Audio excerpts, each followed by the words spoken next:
investments in infrastructure and technology. What are your thoughts and plans for the engineering industry? What can be done over there in terms of more investments coming in, innovation, and attracting global investment in this area? Sir, I am very clear. We are working skill census, first of its kind.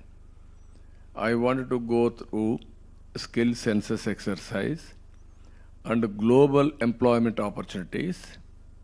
To meet or to exploit that, I wanted to provide skills for the students, youngsters. Even in agriculture, if you can give proper skill, automatically productivity will increase. Every walks of life, I want to increase the productivity, thereby better income. So I am very happy, even as rightly mentioned, Andhra Pradesh is a very, very strategic place for manufacturing because of a long sea coast on east coast and also better infrastructure facilities. So I will be very happy if you can come with ideas, then we will work. Even automobile, there is a very good opportunity, hardware and electronics.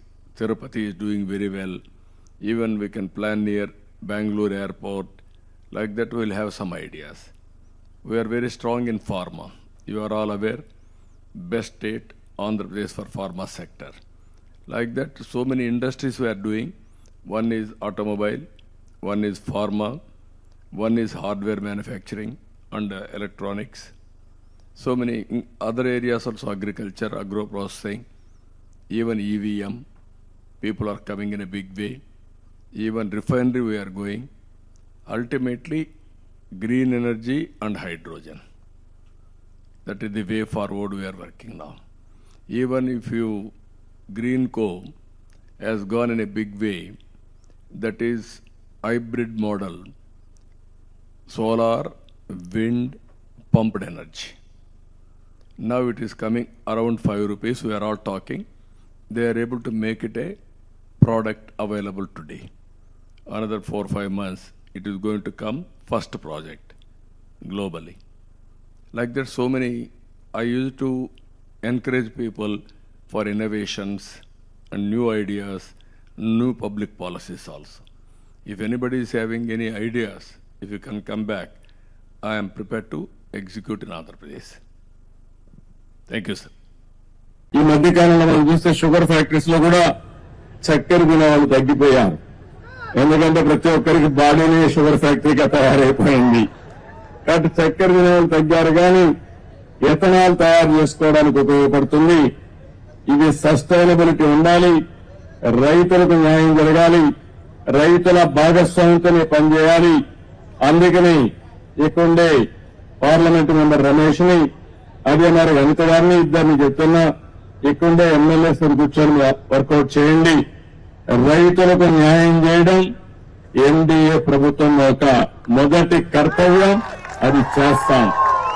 అదే సమయంలో ప్రతి ఒక్కసారి మీరు మా sugar factory పోయింది, రైతులు అన్యాయం చేయడం, ఉద్యోగస్తుల జీతాల్లో చెప్పే పరిస్థితి లేకుండా శాశ్వతంగా ఈ సమస్యకు పరిష్కారం చేయాలనుకుంటున్నాం. అది చేసి చూపిస్తానని కూడా మేము మీకు తెలియజేసుకుంటూ, ఇక్కడ 2-3 పోర్టులు ఉన్నాయి. గంగవరం, విశాఖపట్నం, ఏదైతే భావనపాడు, ఇప్పుడు పేరు మార్చారు మూలపేట అని. ఆ మూలపేటని పేరు మార్చిన కూడా తెలియాలి అందరికీ. పేరు మార్చారు కానీ జరిగింది ఏమీ లేదు. ఈ 3 ఎయిర్పోర్ట్లు ఒకటి. మూడోది ఒక సుందరమైన ప్రదేశం, సముద్రం, దట్టు ఈస్ట్ కోస్ట్. ఇది ఒక పెద్ద అసెట్. ఇది భవిష్యత్తులో పెద్ద ఎత్తున పెరగబోయే నగరం. ఈ ఎయిర్పోర్ట్తో విశాఖపట్నం, విజయనగరం కలిసిపోతుంది. ఇక్కడి నుంచి శ్రీకాకుళం కూడా కలిసే అవకాశం ఉంది. ఎందుకంటే శ్రీకాకుళం 50 కిలోమీటర్లు, విశాఖపట్నం 50 కిలోమీటర్లు. ఆ సెంటర్లో ఈ ఎయిర్పోర్ట్ వస్తూ ఉంది. అదే మరిగా ఫేజ్ 1లో బీచ్ రోడ్ భోగాపురం వరకు ఏదైతే బీచ్ రోడ్ ఉందో అది కానీ మనం వేసుకుంటే, ఫేజ్ 2లో ఇంకొక 50 కిలోమీటర్లు శ్రీకాకుళం, ఫేజ్ 3లో లేదంటే కంటిన్యూగా కూడా మూలపేట పోర్ట్ వరకు వేసుకుంటే మూలపేట నుంచి ఒక పేర్లల్ హైవే వచ్చి బీచ్ రోడ్ వచ్చి ఇప్పుడుండే ఎగ్జిస్టింగ్ హైవే ఈ హైవే కనుక కలిపేయగలిగితే మధ్యలో కొన్ని కనెక్టివిటీ పెట్టుకుంటే one of the best place అవుతుంది ఇండస్ట్రియలైజేషన్కి. Nowhere no place can beat this. ఇది నాకు ఒక కళ, ఎప్పటి నుంచో మాట్లాడుతున్నా.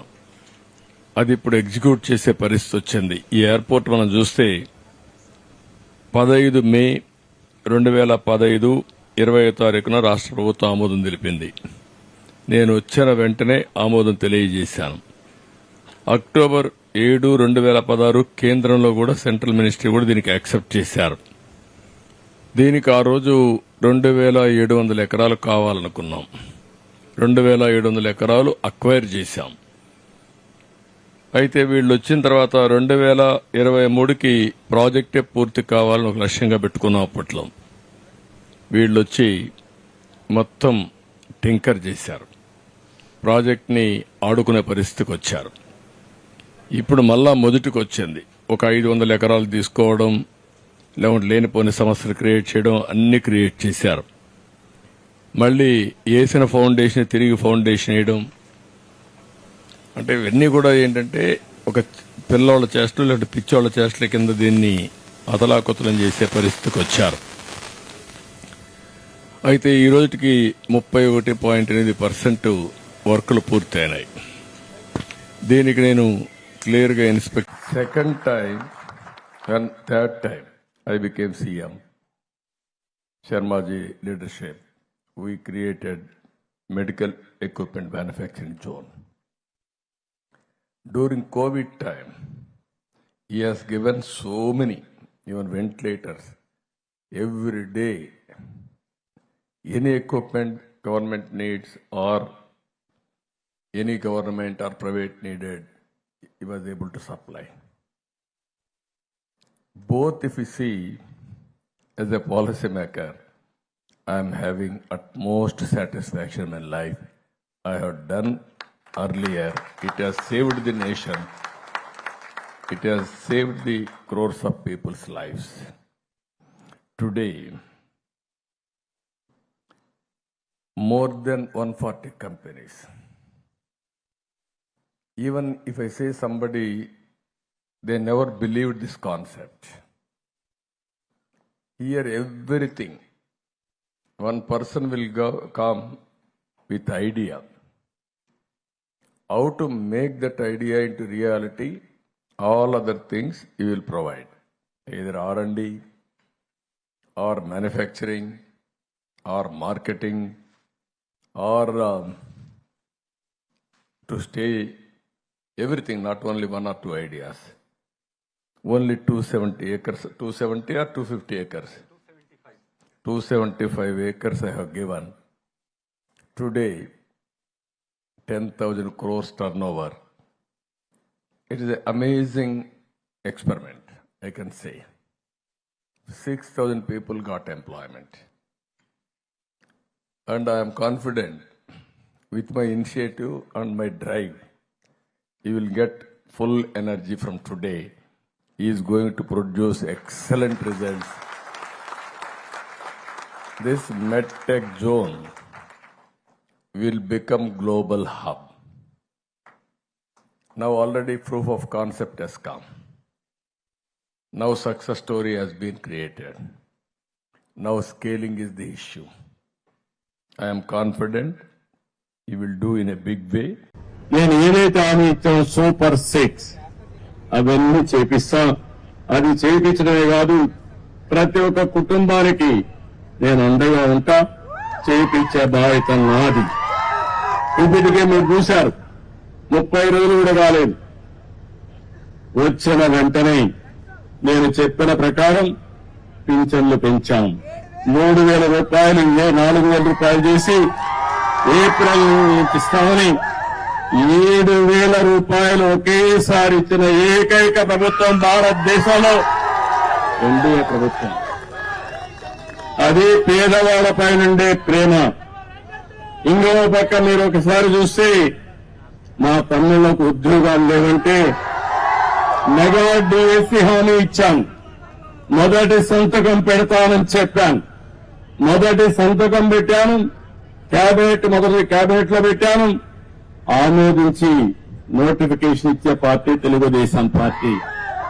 మూడోది, మీ భూములన్నీ కొట్టేయాలనుకున్నాడు.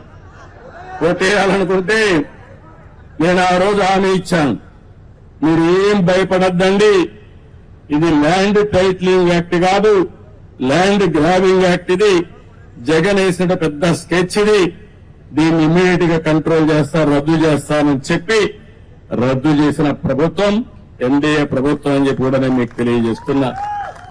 అన్నా క్యాంటీన్లు 180 క్యాంటీన్లు 183 ఉన్నాయి.